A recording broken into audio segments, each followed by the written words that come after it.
esteja conosco. Ele está no meio de nós. Proclamação do Evangelho de Jesus Cristo segundo Marcos. Glória a vós, Senhor. Naquele tempo, Jesus e seus discípulos chegaram a outra margem do mar, na região dos Gerazenos. Logo que saiu da barca, um homem possuído por um espírito impuro, saído de um cemitério, foi ao seu encontro.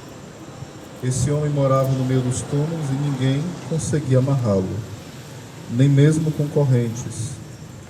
Muitas vezes tinha sido amarrado com algemas e correntes, mas ele arrebentava as correntes e quebrava as algemas, e ninguém era capaz de dominá-lo.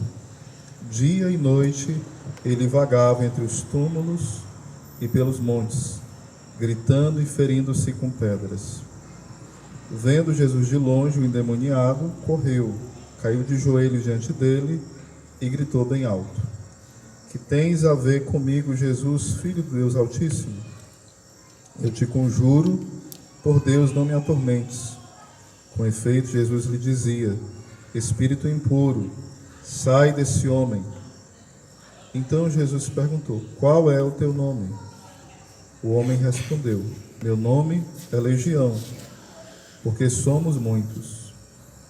E pedia com insistência para que Jesus não expulsasse da região. Havia aí perto uma grande manada de porcos, pastando na montanha. O espírito impuro suplicou então: Manda-nos para os porcos para que entremos neles. Jesus permitiu. Os espíritos impuros saíram do homem e entraram nos porcos. E toda a manada, mais ou menos uns 2.000 porcos, atirou-se monte abaixo para dentro do mar, onde se afogou. Os homens que guardavam os porcos saíram correndo e espalharam a notícia na cidade e nos campos, e as pessoas foram ver o que havia acontecido. Elas foram até Jesus e viram o endemoniado sentado, vestido e no seu perfeito juízo, aquele mesmo que antes estava possuído por legião, e ficaram com medo. Os que tinham presenciado o fato explicaram-lhes o que havia acontecido com o endemoniado e com os porcos.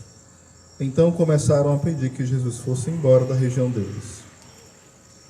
Enquanto Jesus entrava de novo na barca, o homem que tinha sido endemoniado pediu-lhe que o deixasse ficar com ele. Jesus, porém, não permitiu. Entretanto, lhe disse: Vai para casa, para junto dos teus, e anuncia-lhes tudo o que o Senhor, em sua misericórdia, fez por ti. E o homem foi embora e começou a pregar na Decápole tudo o que Jesus tinha feito por ele. Todos ficavam admirados. Palavra da salvação. Glória a vós, Senhor.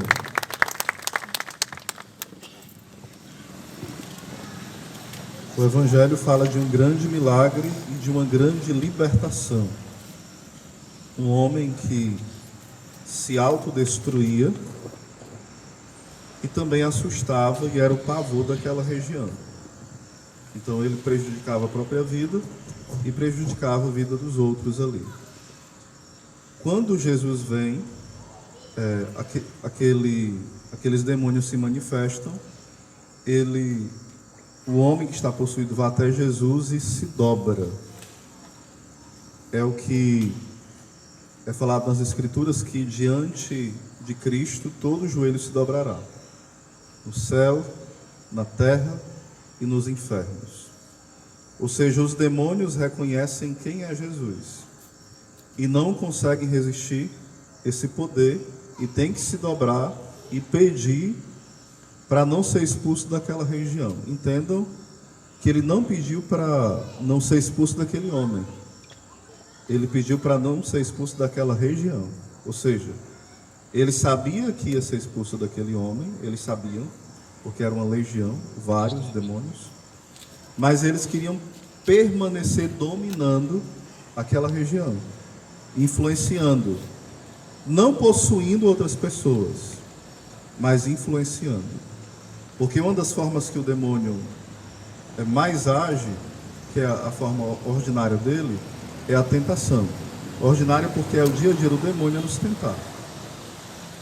Porque uma pessoa que cai em uma tentação, principalmente quando ela é uma tentação de pecado mortal, o demônio fica muito mais satisfeito em fazer alguém cair no pecado do que em possuir alguém.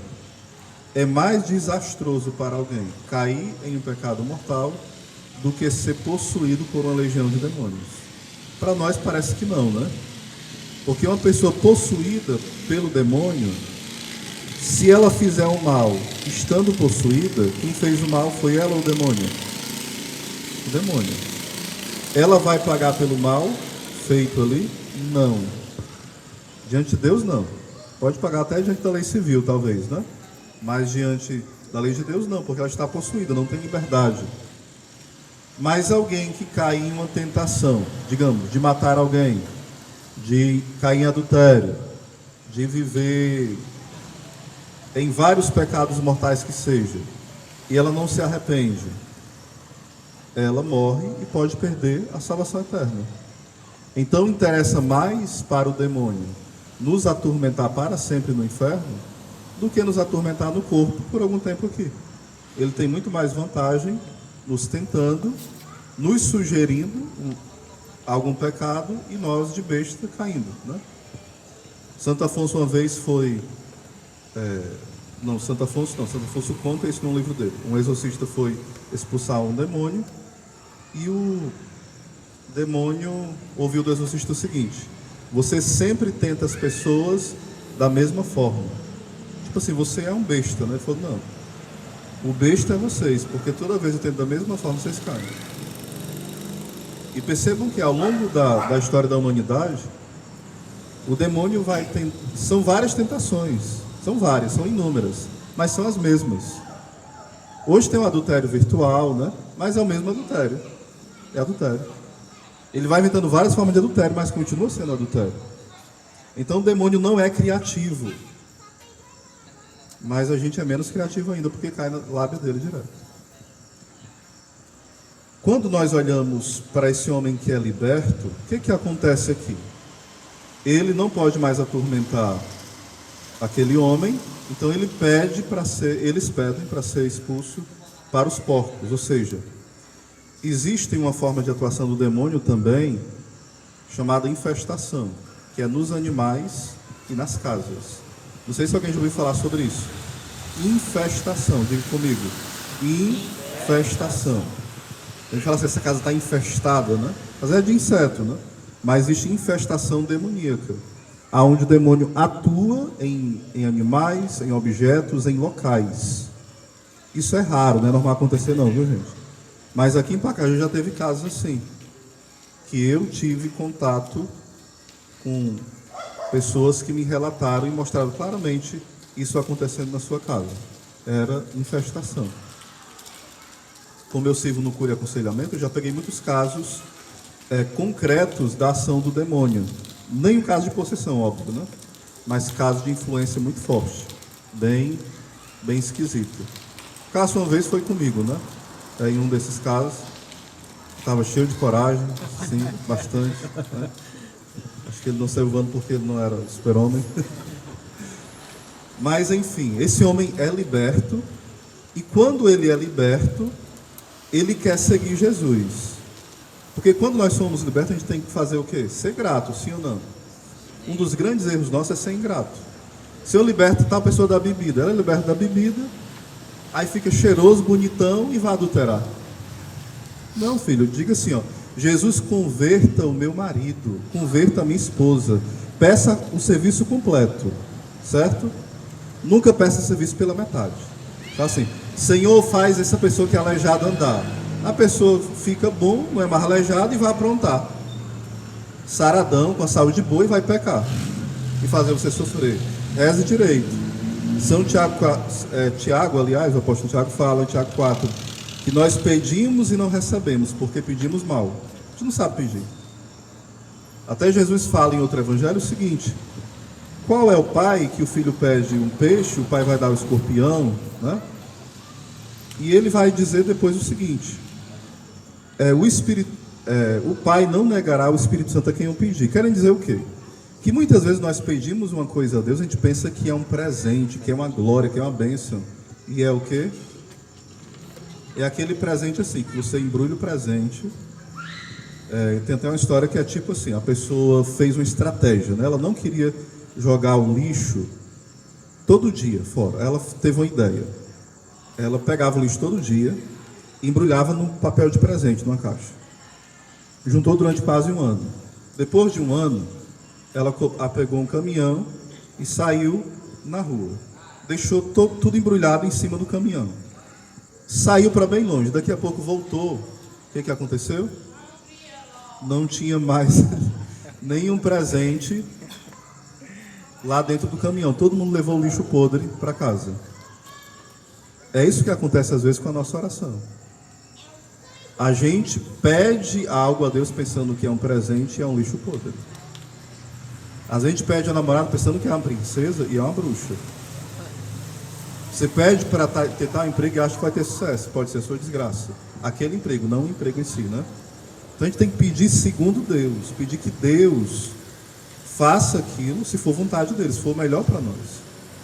Aí interessante, só para a gente concluir aqui.